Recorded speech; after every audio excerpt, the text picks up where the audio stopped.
In the busy heart of Lagos, where the traffic never sleeps and dreams are traded like currency, lived a young woman named Destiny. She was 25, bold, beautiful, and certain she was meant for more than the life she had. Every morning, she scrolled through her phone, staring at the lives of Lagos influencers, the gold watches, designer bags, rooftop dinners, and soft-spoken captions about success. Destiny wanted all of it. She worked as a receptionist in a marketing firm on Victoria Island, earning just enough to pay rent in her small shared apartment. But in her mind, she already lived in the world she saw online. The world of fame, followers, and gold.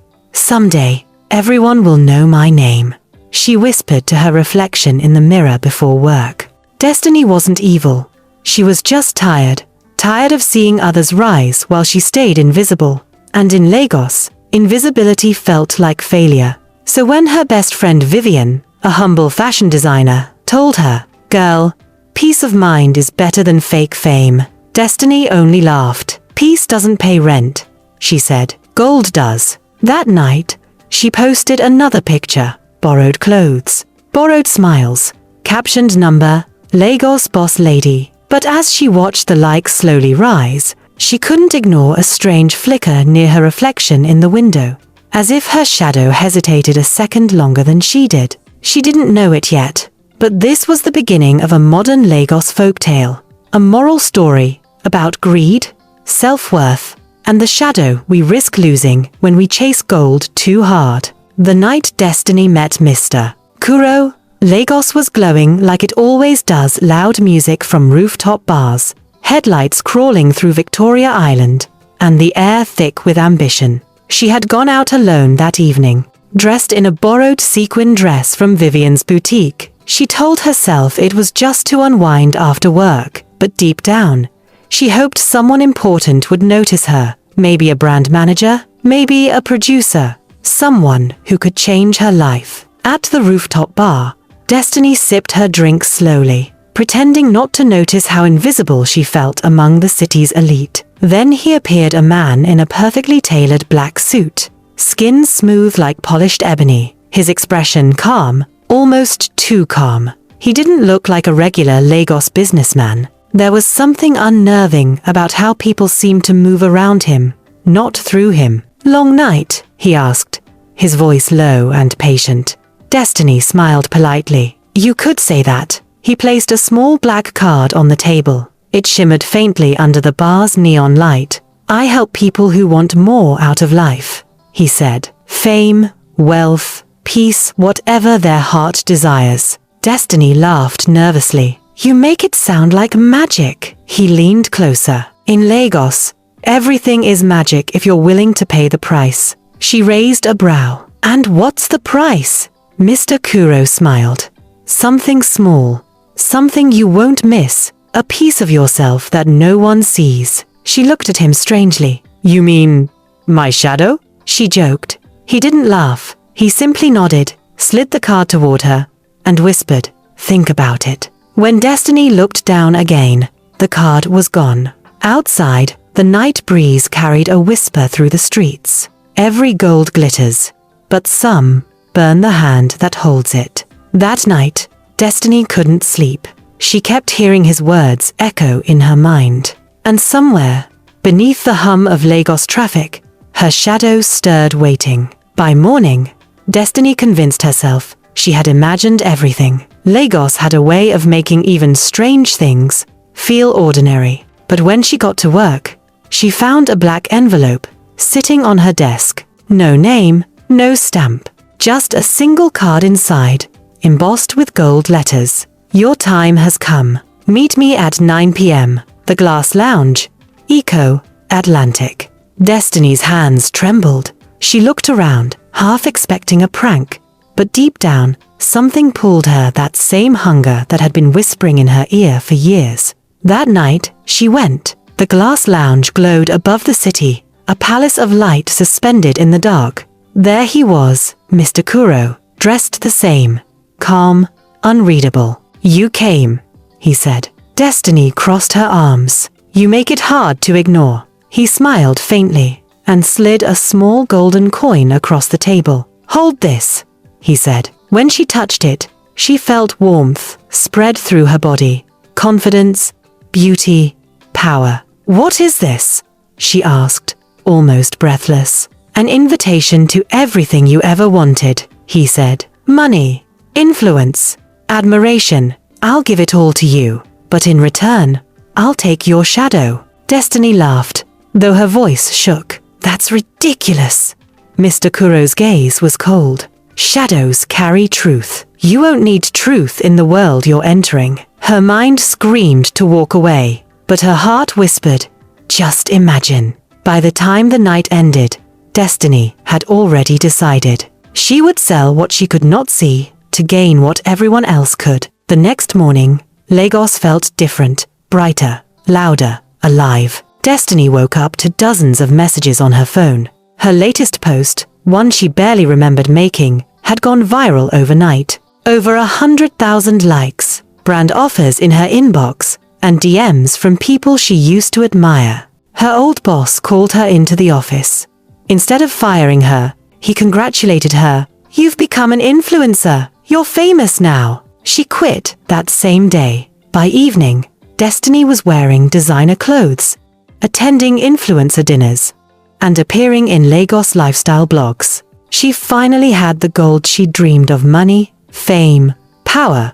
But that night, when she looked in the mirror, something made her freeze. The reflection looked perfect makeup, flawless, hair glowing under the light, but there was no shadow behind her. She blinked, looked again. Nothing. She laughed nervously, telling herself it was the lighting. But deep down, she felt a chill run down her spine. In the world of Lagos luxury, no one noticed what was missing. Everyone was too busy admiring her shine. But her apartment felt colder, her laughter felt forced, and her reflection empty. Weeks passed. Destiny's life became a highlight reel. Billboards, photo shoots, interviews, the kind of fame she once prayed for. But every night, something inside her dimmed. She'd stand by her window, looking out at the glowing city, and whisper, "Why doesn't this feel enough?" Vivian noticed first. "You're different," she said gently. "You smile, but your eyes look tired." Destiny shrugged. "I'm fine. I'm just busy." But Vivian stared at her carefully. "Do you know your shadow doesn't follow you anymore?" Destiny froze. "What did you say?" Vivian pointed at the floor where there should have been a dark outline. "Nothing. You need to rest, Destiny," Vivian said, half joking. But Destiny couldn't breathe. Her hands trembled as memories of Mr. Kuro's words returned. "You won't need truth in the world you're entering." That night, she went to the mirror again, whispering to her reflection, "What did I give away?" The silence that followed was louder than the traffic below. Outside, Lagos carried on bright, fast, alive, but for the first time, Destiny felt invisible in her own light. As Destiny's fame soared, her peace dissolved. Her followers adored her, brands paid millions, and every picture she posted went viral. Yet every night, her apartment echoed with a silence she couldn't explain. One night, Sam, her ex-boyfriend and once biggest supporter, messaged her. "Congrats on your success, Destiny. You've come a long way." She smiled faintly. "Thanks," she replied. "But sometimes I miss the old days." He typed back, "The days when you still had a shadow." Her heart dropped.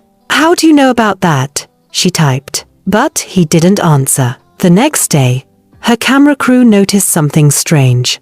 During a live video shoot for a luxury brand, her outline refused to appear on camera.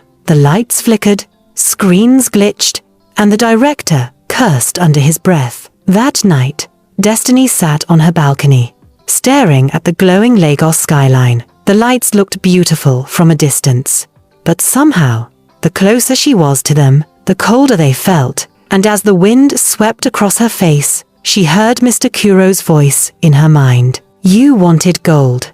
I only took what you didn't value." Lagos began to turn on her. At first, it was small things. Power outages, whenever she entered a studio, cameras freezing mid-shot, pets barking when she walked by. Her followers started to notice too. Why does her reflection always look strange? Someone commented. Another wrote, she looks edited, like she's not real. The comments grew. Rumors spread that Destiny was into dark magic, that her fame wasn't natural. Vivian came to visit one evening, clutching a newspaper with Destiny's photo on it. Destiny, you need help, she whispered. People are saying bad things. Maybe you should take a break. Destiny's lips trembled. Vivian, I can't stop now. If I stop, everything disappears. Vivian looked at her with pity. Maybe that's not such a bad thing. But Destiny shook her head.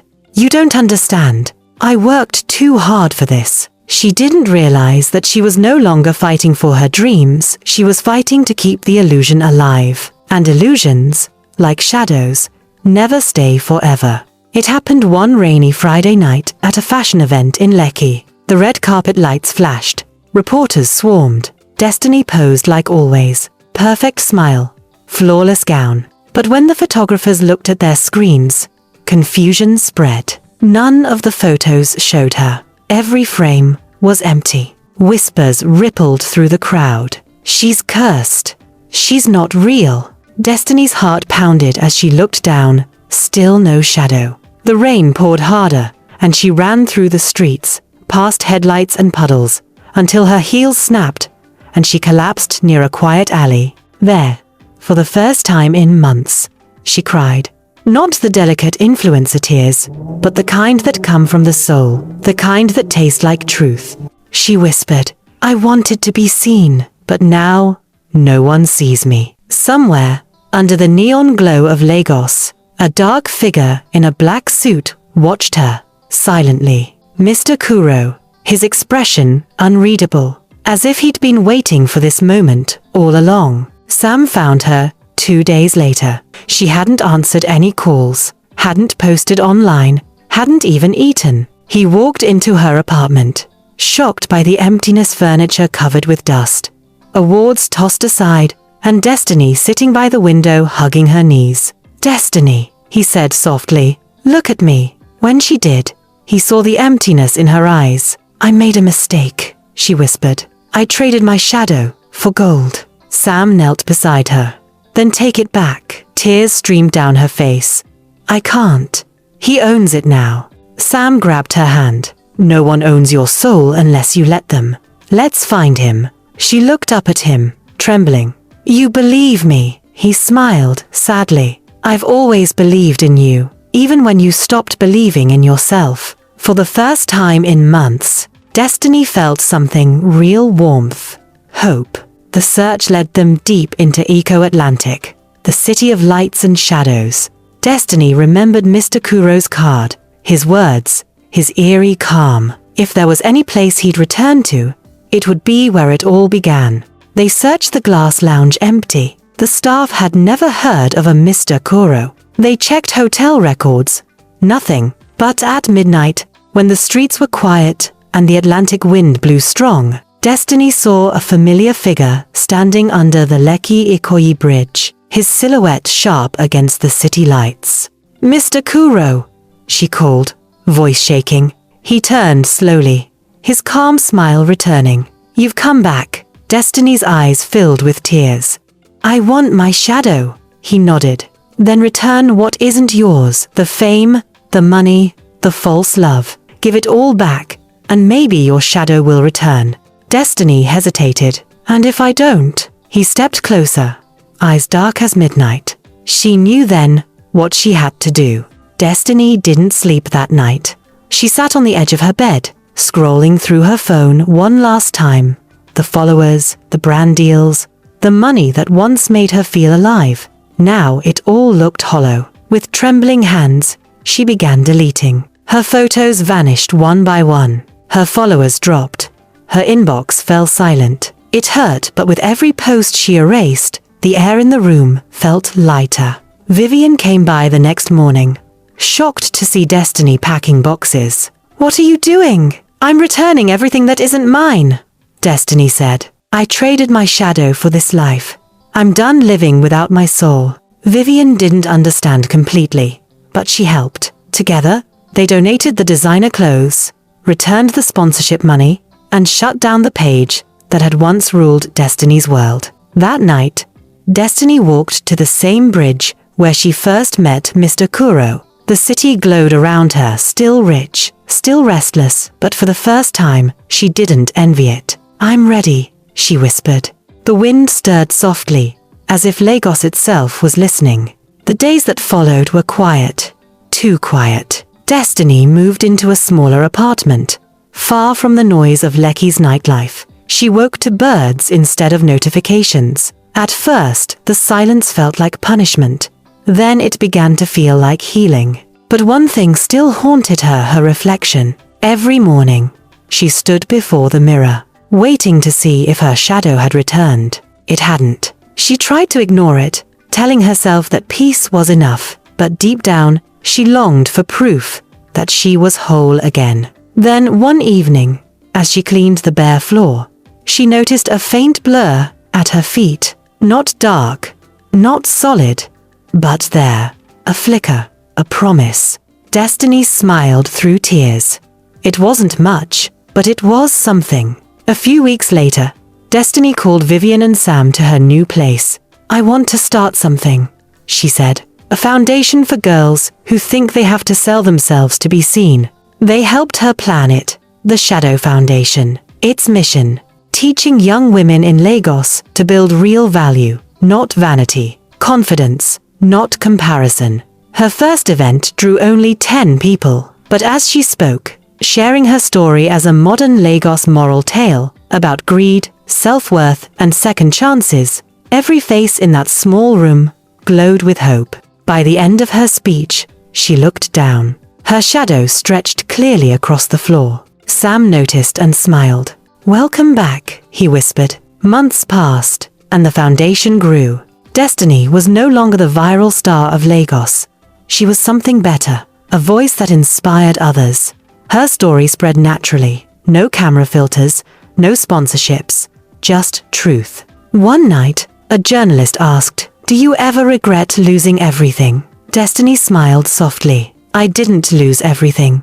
I just gave back what was never mine." She looked out at the skyline of Lagos, the same city that once swallowed her whole, and said, "This city teaches hard lessons. Some chase gold and lose themselves. Others find peace and gain everything that truly matters." The journalist nodded slowly. "So, what's the moral of your story?" Destiny thought for a moment. That the brightest lights still need shadows to prove they're real. It was a calm Sunday evening.